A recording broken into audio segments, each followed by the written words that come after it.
ഇന്നൊരു യാത്രയുടെ വിശേഷമാണ് കേട്ടോ. അപ്പോൾ എൻ്റെ മൂത്ത ചേച്ചി ഇന്ന് തിരിച്ച് അബുദാബിക്ക് പോകണം. അപ്പം ഞങ്ങൾ എയർപോർട്ടിൽ പോകുന്ന വഴിയാണ് കേട്ടോ ഇത്.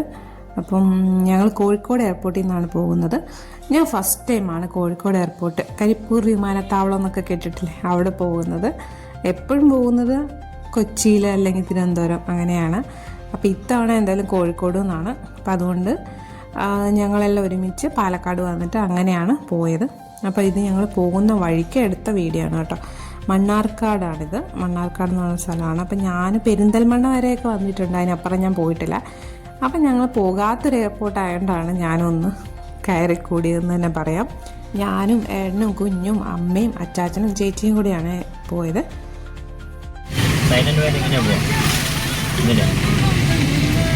Silent Valley 41. ഇവിടുന്ന് അങ്ങോട്ട് പോകണം. ഇവിടുന്ന് അടുത്ത സൈലന്റ് വാലി അട്ടപ്പാടി, അട്ടപ്പാടി വഴി അങ്ങനെ കോയമ്പത്തൂർ ഇറങ്ങി. ഇത് മണ്ണാർക്കാട്. ഇവിടുന്ന് അങ്ങനെ കോയമ്പത്തൂർ പോവാം. അട്ടപ്പാടി ഇത് മണ്ണാർക്കാട്.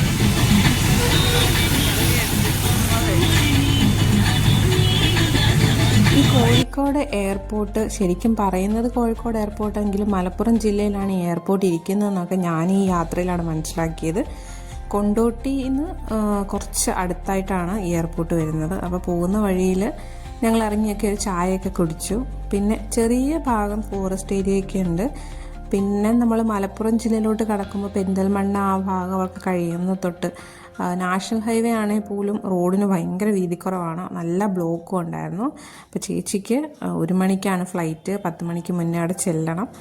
അപ്പം ഞങ്ങൾ വൈകുന്നേരം ഉള്ള യാത്രയായതുകൊണ്ട് ശരിക്കും പറഞ്ഞാൽ വലിയ സ്പീഡിലൊന്നും അല്ല വന്നത്, പതിയാണ് വന്നത്. സമയമുണ്ടായിരുന്നു അങ്ങനെ വന്നത്. പക്ഷേ ഇവിടെ വന്നപ്പോൾ നല്ല ബ്ലോക്ക് കിട്ടി. എയർപോർട്ട് അടുക്കാറായപ്പോൾ ഞങ്ങളൊന്ന് ഗൂഗിൾ മാപ്പ് നോക്കി. അതുകൊണ്ട് തന്നെ ഉള്ള ഊട് വഴികളിൽ കൂടെ തന്നെ ഗൂഗിൾ അമ്മച്ചി ഞങ്ങളെ കൊണ്ടുപോയെന്ന് പറയാം. നല്ല വഴി ഉണ്ടായിട്ടും പൊട്ട വഴിയിൽ കൂടെ എയർപോർട്ടിലോട്ട് കയറേണ്ട അവസ്ഥ വന്നു ഞങ്ങൾക്ക്, ഗൂഗിൾ നോക്കിയോണ്ട് മാത്രം. ശരിക്കുള്ള വഴിയിൽ ബ്ലോക്കാണെന്നാണ് അവർ കാണിച്ചത്. അതുകൊണ്ടാണ് ചെറിയ ചെറിയ വഴികളിലൂടെയൊക്കെ കൊണ്ടുപോയത്. അപ്പം ഞങ്ങൾക്ക് ഈ എയർപോർട്ടിൽ വന്ന് പരിചയമില്ലാത്തതുകൊണ്ട് കിട്ടിയ വഴിയൊക്കെ ഞങ്ങളും കയറിപ്പോയി കേട്ടോ. അങ്ങനെ ഞങ്ങൾ എയർപോർട്ട് എത്തി. പിന്നെ ഈ എയർപോർട്ട് യാത്രയിൽ പറയാനുള്ള ഒരു കാര്യമെന്ന് വെച്ചാൽ ഞങ്ങളൊക്കെ ചെറുപ്പം തൊട്ടേ എയർപോർട്ടിൽ പോകുന്നതാണ്. എനിക്കൊക്കെ ഓർമ്മ വെച്ച കാലം തൊട്ടേ ഞങ്ങൾ എയർപോർട്ടിൽ പോകുന്നതാണ്. കാരണം അച്ചാച്ചൻ ഗൾഫിലായിരുന്നു. ആ സമയത്തൊക്കെ എയർപോർട്ട് യാത്രയെന്ന് പറഞ്ഞാൽ ചില സമയത്ത് സന്തോഷവും ചില സമയത്ത് സങ്കടമാണ്. വരുന്ന സമയത്താണെങ്കിൽ ഭയങ്കര സന്തോഷം, ത്രില്ലിങ്ങാണ്. പോകുന്ന സമയത്ത് ഭയങ്കര സങ്കടവുമാണ്. അപ്പോൾ എല്ലാവർക്കും ഇത് റിലേറ്റ് ചെയ്യാൻ പറ്റും. കാരണം കൂടുതലും ഗൾഫുമായിട്ട് ബന്ധപ്പെട്ട് ജീവിക്കുന്ന മലയാളികൾ, പ്രവാസികളുടെ മക്കളായിട്ട് വളരുന്നവർക്കും, അല്ലെങ്കിൽ അമ്മ ഗൾഫിലായിരിക്കുന്നവർ, അച്ഛൻ ഗൾഫിലായിരിക്കുന്നവർ, റിലേറ്റീവ്സ് ഗൾഫിലായിരിക്കുന്നവർ, അവർക്കൊക്കെ മനസ്സിലാകും ഈ ഒരു വികാരം എന്താണെന്നുള്ളത്. കാരണം ഞങ്ങളൊക്കെ കുറേ അത് അനുഭവിച്ചിട്ടുള്ളതാണ്. അച്ചാച്ചനൊക്കെ വർഷത്തിൽ, അതായത് 2 വർഷം കൂടി ഇരിക്കുന്ന സമയത്തൊക്കെ ആയിരിക്കും വരുന്നത്. പിന്നെ വരുമ്പോൾ ഉള്ളൊരു പ്രത്യേക സ്മെല്ലുണ്ട്, അത് ഞങ്ങൾക്ക് ഭയങ്കര ഇഷ്ടമാണ്. ആ സ്മെല്ല് അത് ഗൾഫിൽ നിന്ന് വരുന്നവർക്ക് മാത്രം കിട്ടുന്നത്. എന്താ അങ്ങനെയെന്ന് ഞങ്ങൾക്ക് അറിയത്തില്ല. ഇപ്പോഴും ചേച്ചിമാരൊക്കെ വരുന്ന സമയത്ത് ഞങ്ങളത് പറയാറുണ്ട്. അപ്പോൾ ഇതാണ് കോഴിക്കോട് എയർപോർട്ട്. ഫൈനലി ഞങ്ങളവിടെ എത്തി, സമയത്ത് തന്നെ എത്തി കേട്ടോ. അപ്പോൾ ഈ എയർപോർട്ട് ടേബിൾ ടോപ്പാണ്, അതിൻ്റെ റൺവേ എന്നൊക്കെ ഞാൻ കേട്ടിട്ടുണ്ട്. നേരത്തെ ഇവിടെ ഒരു വിമാനാപകടമൊക്കെ നടന്നിട്ടുണ്ടല്ലോ, അപ്പോൾ ആ സമയത്തൊക്കെ ഞാൻ കേട്ടിട്ടുണ്ട്. പ്രത്യേകിച്ച് ഈ എയർപോർട്ടിനെ കാണുമ്പോൾ ഭയങ്കര അത്ഭുതമായിരുന്നു. കാരണം പാർക്കിംഗ് എന്നൊക്കെ പറഞ്ഞാൽ ഏറ്റവും താഴെ, ഒരുപാട് താഴ്ചയിലാണ് പാർക്കിങ്. അതിൻ്റെ മുകളിലായിട്ടാണ് അതിൻ്റെ എൻട്രൻസ് വരുന്നത്. ഇതാണ് പാർക്കിംഗ്. ഇവിടുന്ന് സ്റ്റെപ്പ് കയറിയിട്ടാണ് നമ്മൾ മെയിൻ എൻട്രൻസിലോട്ട് പോകുന്നത്. അപ്പം നമ്മൾ പാർക്കിങ്ങിനുള്ള സ്ലിപ്പൊക്കെ വാങ്ങിച്ചിട്ട് അങ്ങനെ പാർക്ക് ചെയ്തിട്ട് അച്ഛനും അമ്മയൊക്കെ അവിടെ ഇറക്കിയിട്ട് ഞങ്ങൾ നേരെ പാർക്ക് ചെയ്തിട്ട് വീണ്ടും സ്റ്റെപ്പ് കയറി മുകളിലോട്ട് പോയി. അപ്പോൾ ഇങ്ങനെ ഒരു എയർപോർട്ടിൻ്റെ അനുഭവം എനിക്ക് ആദ്യമായിട്ടാണ് കേട്ടോ. സാധാരണ നമ്മൾ തിരുവനന്തപുരത്തും കൊച്ചിയിലൊക്കെ പോകുമ്പോൾ നിരപ്പായ സ്ഥലം അങ്ങനെയൊക്കെയാണല്ലോ. അപ്പോൾ ഇത് കണ്ടപ്പോൾ എനിക്ക് പ്രത്യേകത തോന്നി. ചിലപ്പോൾ കോഴിക്കോടുകാർക്ക് അത് വലിയ കാര്യമൊന്നും ആയിരിക്കത്തില്ല, പക്ഷേ എനിക്കെന്തോ ഒരു പ്രത്യേകത തോന്നി. എയർപോർട്ടിനുള്ളിൽ വന്നാലും ശരിക്കും പറഞ്ഞാൽ പുറപ്പെടൽ, ആഗമനം, ആ ഒരു ഭാഗത്ത് രണ്ട് വികാരങ്ങളാണ് കാണാൻ പറ്റുന്നത്. അപ്പോൾ ചേച്ചി റെഡി ആയിട്ടുണ്ട്. ചേച്ചിയുടെ കയ്യിലൊരു ചെറിയ ഫ്രാക്ചറൊക്കെ പറ്റി, ചെറിയൊരു ആക്സിഡൻറ്റ്. ചേച്ചി റെഡി ആയിട്ടിരിക്കുകയാണ് ഉള്ളിലോട്ട് പോകാനായിട്ട്. അപ്പം ഇവിടെ ദാ ഇങ്ങനെ കാത്തു നിൽക്കുന്ന ഒരു സുഖം ഞങ്ങൾ കുറേ അനുഭവിച്ചാണ്. അതേപോലെ തന്നെ തിരിച്ച് കയറി പോകുന്ന സമയത്തും രണ്ടും രണ്ട് തലത്തിലാണല്ലോ. അപ്പം ഞങ്ങൾ ഫോട്ടോ സെക്ഷനൊക്കെ കഴിഞ്ഞിട്ട് നേരെ ഇനി ചേച്ചിയെ ഉള്ളിലോട്ട് കയറ്റി വിടാൻ പോവാണ്.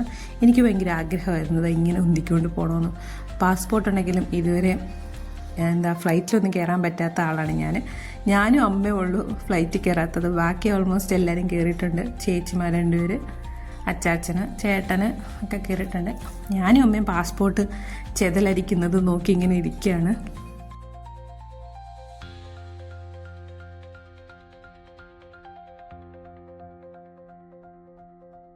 ചേച്ചിയുടെ കയ്യിൽ ഫ്രാക്ചർ ഉള്ളതുകൊണ്ട് നമുക്ക് അവിടെ ഒരു ഹെൽപ്പിന് ഒരാളെ എടുക്കാനായിട്ട് പറ്റും. 400 രൂപയാണ് ചാർജ്. അപ്പോൾ അത് അങ്ങനെ ഒരാളെ ഹെൽപ്പിന് അവർ നമ്മളെ ബോർഡിങ്ങിൻ്റെ ടൈമിലെല്ലാം അവിടെ എല്ലാം കൊണ്ടുപോയും ഇത് ഈ ട്രോളി ഉന്താനായിട്ടും എല്ലാം സഹായിക്കുകയൊക്കെ ചെയ്യും. ഇപ്പോൾ കൈക്ക് വയ്യാത്തതുകൊണ്ട് നമ്മൾ ആ ഒരു ഫെസിലിറ്റി ചൂസ് ചെയ്തിട്ടുണ്ടായിരുന്നു. പിന്നെ ഇവിടെ റാപ്പ് ചെയ്യേണ്ട ആവശ്യമൊന്നും ഇല്ല. വേണമെങ്കിൽ അവരവർക്ക് റാപ്പ് ചെയ്യാൻ നിർബന്ധമൊന്നും അല്ലാന്ന് അവിടെ എഴുതിയിട്ടുണ്ട്. കൊച്ചിയിലൊക്കെ പെട്ടി റാപ്പ് ചെയ്യുന്നത് നിർബന്ധമാണ്. അപ്പം ഞങ്ങൾ റാപ്പ് ചെയ്തുകൊണ്ടൊക്കെയാണ് വന്നത്. അപ്പോൾ ഇനിയിപ്പോൾ യാത്ര പറച്ചിലാണ്. ഉമ്മയൊക്കെ കൊടുത്ത് സന്തോഷത്തോടാണ് പറഞ്ഞിടുന്നത് ചേച്ചിയെ. പണ്ടൊക്കെ ആണെങ്കിൽ ഞങ്ങൾ കരഞ്ഞു കൂവി അച്ചാച്ചനൊക്കെ പോകുന്ന സമയത്ത് ഭയങ്കര വിഷമമായിരുന്നു.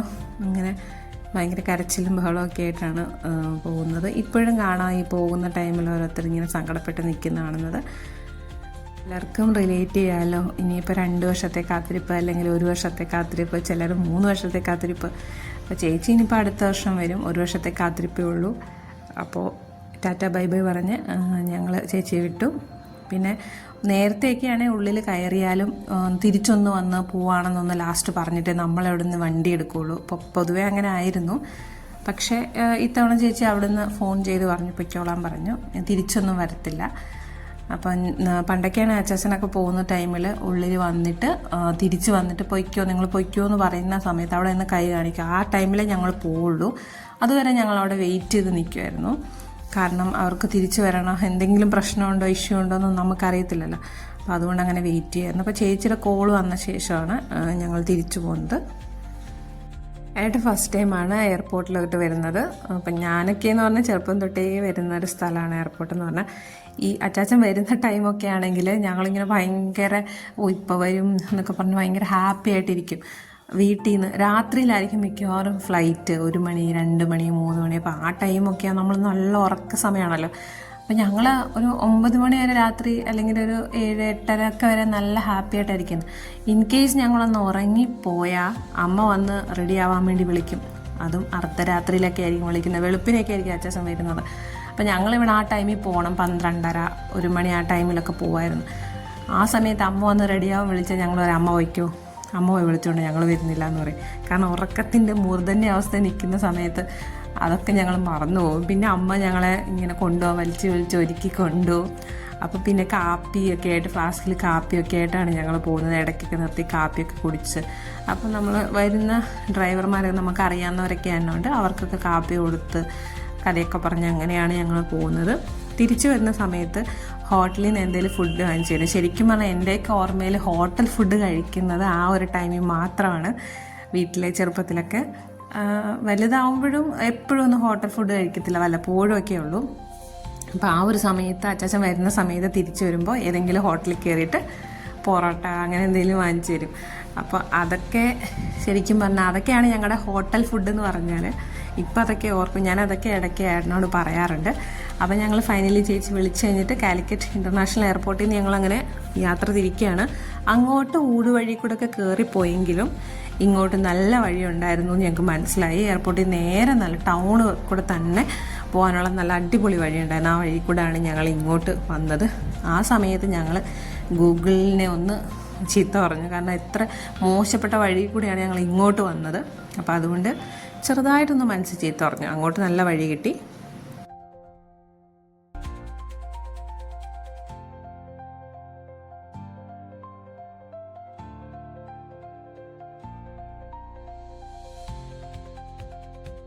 അപ്പോൾ തിരിച്ചു വരുന്ന വഴി ഞങ്ങൾ ഫുഡ് കഴിക്കാനായിട്ട് കയറി. ചില കടകളിലൊക്കെ കയറിയിട്ട് അവിടെ ചിക്കൻ്റെ ഐറ്റംസ് മാത്രമുള്ളൂ. അപ്പോൾ കൊണ്ടോട്ടിയിലാണ് ഞങ്ങൾ കയറിയിട്ട് ഞാനൊരു വെജ് ഫ്രൈഡ് റൈസ് പറഞ്ഞു. ബാക്കി എല്ലാവരും പൊറോട്ടയും പെപ്പർ ചിക്കനുമാണ് പറഞ്ഞത്. അപ്പോൾ അവരതൊക്കെ കഴിച്ച് ഞങ്ങളെല്ലാം കഴിച്ചിട്ട് നേരെ പിന്നെ വീട്ടിലോട്ട് തിരിച്ചു. നല്ല അർദ്ധരാത്രിയിലുള്ള യാത്രയാണ്, അതുകൊണ്ട് ഞാൻ ഉണർന്നിരിക്കുകയാണ്, ഫ്രണ്ടിലിരിക്കുന്നതുകൊണ്ട് പിന്നെ ഇടയ്ക്കൊക്കെ കണ്ണടച്ചു പോവും. പിന്നെ ഏട്ടന് ഉറക്കം വരുന്നു എന്നുള്ള ടൈം കാണുമ്പോൾ നേരെ വണ്ടി നിർത്തിയിട്ട് ചായയൊക്കെ കുടിച്ചിട്ട് പിന്നെ ഞങ്ങൾ യാത്ര തിരിച്ചു. അങ്ങനെ വെളുപ്പിനെ ഒരു 3:30 ഞങ്ങൾ വീട്ടിലെത്തിയപ്പോൾ. അപ്പോഴത്തേന് എല്ലാവരും നല്ല ഉറക്കമായിരുന്നു. കുഞ്ഞും അച്ചാച്ചനും അമ്മയൊക്കെ നല്ല ഉറക്കമായിരുന്നു. ഞങ്ങൾ പിന്നെ ഇടയ്ക്ക് വർത്താനൊക്കെ പറഞ്ഞിട്ടാണ് ഇങ്ങനെ വന്നത്. അപ്പോൾ ഇടയ്ക്ക് വന്ന് ചായയൊക്കെ കുടിച്ച് അങ്ങനെ വീട്ടിൽ